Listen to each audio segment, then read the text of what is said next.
వద్దురా, నువ్వు తినేసి. బాసు, ఇద్దరికి ఫుడ్ ఆర్డర్ పెట్టాను. ఇద్దరి భోజనం నేనెక్కడ తినగలను? తినండి. వద్దురా.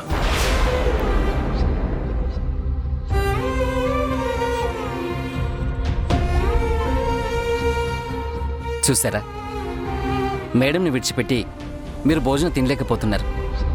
మీకు లోపల ఉంది బాసు. దాన్ని మీరు తొక్కిపెట్టి మీ ఈగోతోటి ఏదేదో మాట్లాడుతున్నారు. రే, మళ్ళీ ఈగో అన్నావంటే నేను నిన్ను చావ కొడతాను. నాది ఈగో కాదు, నేను హట్ అయ్యాను. సరే బాసు, మీరు హట్ అయ్యారు, అది నేను కాదన్ను. కానీ నా మాటలకి కాకపోయినా మీ మనసులో ఉన్న ఫీలింగ్స్కైనా విలువ ఇవ్వండి. మేడం కోసం మీరు లోపల బాధపడుతున్నారు.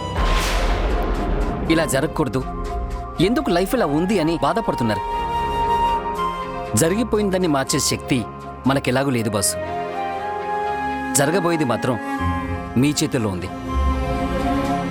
ఈ భవిష్యత్తుని ఎందుకు కాంప్లికేట్ చేసుకుంటారు?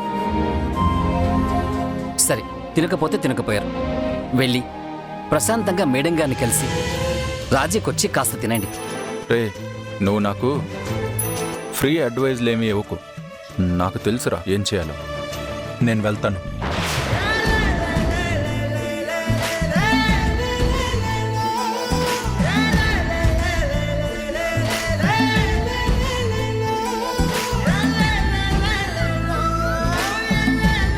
గురుడు కాస్త కరిగినట్టున్నాడు. సెట్ అయినట్టే.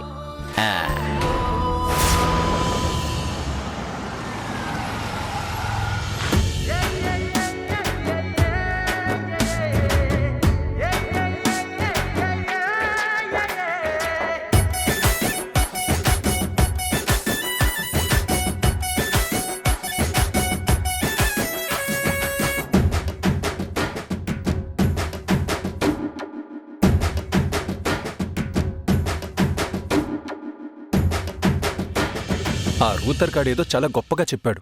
తిండి తిప్పలు మానేసి, నిద్రాహారాలు మానేసి ఎదురు చూస్తూ ఉంటుంది అని.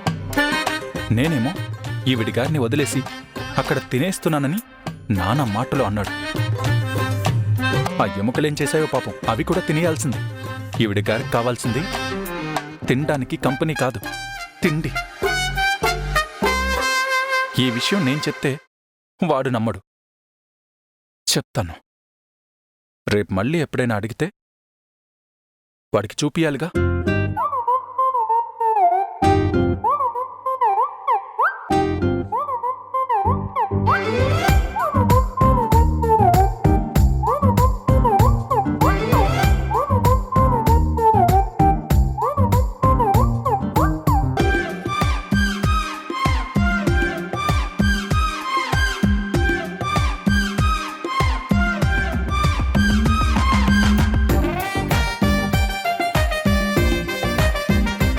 తిన్న మహాతల్లి ఈ ప్లేట్లో అవి తీసి బయటపడేసి ఉండొచ్చు కదా. ఇప్పుడు ఈ ఏసీ గదిలో ఈ ఫుడ్ వాసన వస్తా ఉంది. ఏం చేస్తాం? కర్మ, నేనే తీసేస్తాను.